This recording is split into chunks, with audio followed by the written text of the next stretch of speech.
Good morning, அஸ்ஸலாமு அலைக்கும். Welcome to J mumps kitchen. எல்லா போலும் இறைவனுக்கு. இன்றைக்கி நம்ம என்ன ரெசிபி பார்க்க போகிறோம்னா, ஒரு ஹெல்த்தியான உடனே மாவை ஊறவெல்லாம் வைக்காமல் உடனே அரைச்சி உடனே செய்யக்கூடிய ரெசிபி தான். நம்ம காலை டிஃபன் ரெசிபி தான் பார்க்க போகிறோம். கண்டிப்பாக உங்கள் எல்லாருக்கும் இது யூஸ்ஃபுல்லாக இருக்கும்னு நினைக்கிறேன். கண்டிப்பாக நீங்கள் செஞ்சு பாருங்கள். அதுக்கு முன்னாடி என் சேனல் இது வரைக்கும் சப்ஸ்கிரைப் பண்ணிட்டா சப்ஸ்கிரைப் பண்ணி பக்கத்தில் இருக்கிற மணி பெல் ஐக்கானை கிளிக் பண்ணிக்கிறேங்க. அப்போ தான் நான் போடுற வீடியோக்கள் உங்களுக்கு உடனே வரும். இப்போ வாங்க வீடியோவுக்கு போய் பார்ப்போம்.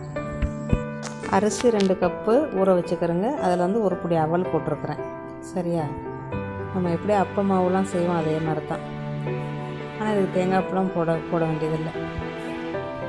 ஊற வச்சு தண்ணியை வடிச்சிட்டு மிக்ஸி ஜாரில் போட்டு அரைங்க. கொஞ்சமாக தண்ணி விடுங்க. ஏன்னா நம்ம வந்து அரிசி தானே வச்சுருக்குறோம், அதனால் கொஞ்சமாக தண்ணி விடுங்க. தண்ணியை விட்டு அரைங்க. அரைச்சாச்சா முடிஞ்சிருச்சு. இப்போ வந்து நம்ம என்ன செய்யணும், ஒரு 1லேருந்து 2 உருளைக்கிழங்கு அவிச்சு நீங்கள் போடுங்க.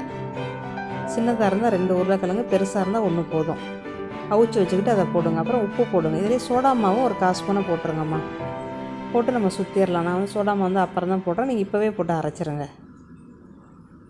அவ்வளோதான், மாவு ரெடி ஆயிடுச்சு. நம்மளுக்கு பசியார செய்கிறதுக்கு டைமிங்னு பார்த்தா வெறும் 10 நிமிஷத்தில் ஒரு திடீர் சாம்பார் வச்சு நம்ம இந்த தோசையை ரெடி பண்ணிடலாம். அரிசியை ஊற வச்சுட்டு நீங்கள் வந்து ராத்திரிக்கே படுத்திங்கன்னா கூட பிரச்சனை இல்லை, அழகாக ரெடி பண்ணி வச்சிடலாம். இது நம்மளுக்கு மாவு புளிக்கலாம் வேண்டியதில்லை இந்த தோசைக்கு. சரியா? அதோட சோடா மாவு போடுங்கம்மா. சின்ன ஸ்பூனில் வந்து 1/4 ஸ்பூன் நான் போடுறேன். நம்ம உருளைக்கிழங்கு போடுறதுனால நம்ம சோடா மாவு வந்து நம்ம போடக்கூட வேண்டியதில்லை. நம்ம உடனே செய்கிறோம், அதனால் கொஞ்சம் சாஃப்டாக இருக்கிறதுக்காக நம்ம செய்கிறோம். அப்புறம் மிளகுத்தூள் 1 ஸ்பூனு, ஜீரகத்தூள் 1 ஸ்பூனு, மிளகா வந்து பொடி பண்ணி வச்சது. இது வந்து எப்படி பொடி பண்ணணும்னா, கடாயில் வந்து நல்லா வறுத்துக்கிறணும். மிளகாயை வறுத்து நீங்கள் மிக்ஸி ஜாரில் வந்து நல்லா ஒரு 4 சுற்றி சுற்றணும். சுற்றினீங்கன்னா உங்களுக்கு நயல் நிறங்கள் உடஞ்சிரும். அதை எடுத்து வச்சுக்கிறோங்க. அது மிளகாத்தூள் இல்லை, மிளகா வந்து பீஸாக இருக்கிறது. அப்புறம் வந்து இங்கே கடையில் இந்த மாதிரி விற்பாங்கம்மா. அதுக்கப்புறம் கொத்தமல்லி இலையை போடுங்க. பூண்டு, இஞ்சி எல்லாமே பொடிசாக வெட்டி வச்சு போடுங்க. கருவேப்பிலை போடுங்க.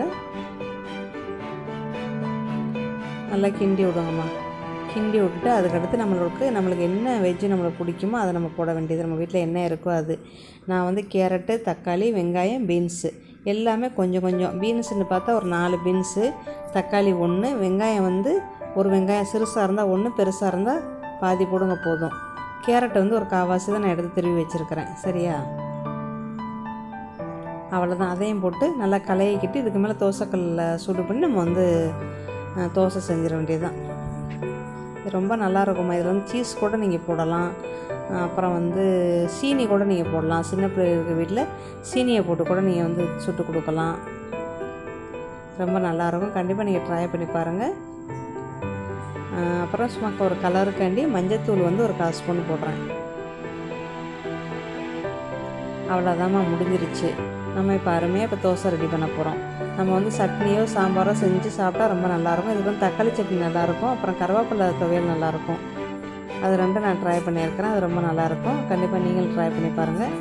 அப்புறம் வந்து திடீர் சாம்பார் வைக்கிற லிங்க் உங்களுக்கு கீழே கொடுக்குறேன். அதை போய் பார்த்து இதுக்கு அந்த சாம்பார் ரொம்ப சூப்பராக இருக்கும். கண்டிப்பாக நீங்கள் செஞ்சு சாப்பிடுங்க. திடீர் சாம்பார் வைக்கிற டைம்னு பார்த்தா நம்மளுக்கு வந்து 5 நிமிஷம் தான். அந்த தூள் மட்டும் நீங்கள் அரைச்சி வச்சுக்கிட்டிங்கன்னா ரொம்ப ஈஸியாக செஞ்சிடலாம்.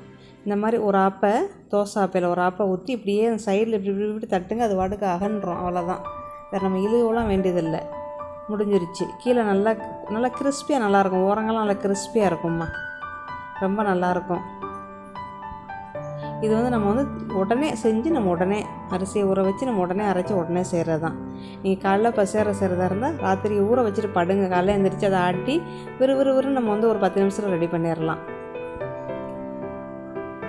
இதை செஞ்சுக்கிட்டு இருக்க நேரம் நம்ம சாம்பார் ரெடி பண்ணிடலாம், சட்னி ரெடி பண்ணிடலாம், எல்லாமே நம்ம ரெடி பண்ணிடலாம்.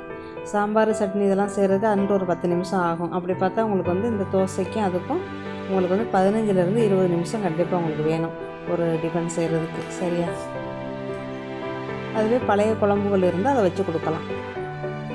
அவ்வளோதாம்மா. திருப்பி போட்டுருங்க. திருப்பி போட்டு மறுபடியும் இன்னொரு திருப்பி போட்டிங்கன்னா அருமையான தோசை ரெடி.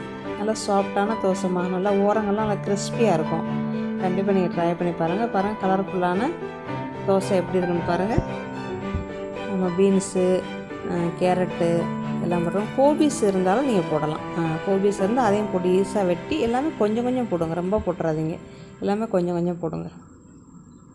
அப்புறம் கொடா மிளகா இருந்தால் போடலாம், உங்கள் விருப்பம் அதெல்லாம். அப்போ பீன்ஸ் எடுத்துட வேண்டியது அந்த மாதிரி. அவ்வளோதாம்மா, ஒரு அருமையான தோசை ரெடி. இன்னொரு நல்ல பதிவில் சந்திக்கிறேன். தேங்க்யூ ஃபார் வாட்சிங். இந்த வீடியோ பிடிச்சா லைக் பண்ணுங்கள், கமெண்ட் பண்ணுங்கள். Thank you. Like, subscribe, JJ Mom's Kitchen. Bye. See you. Bye.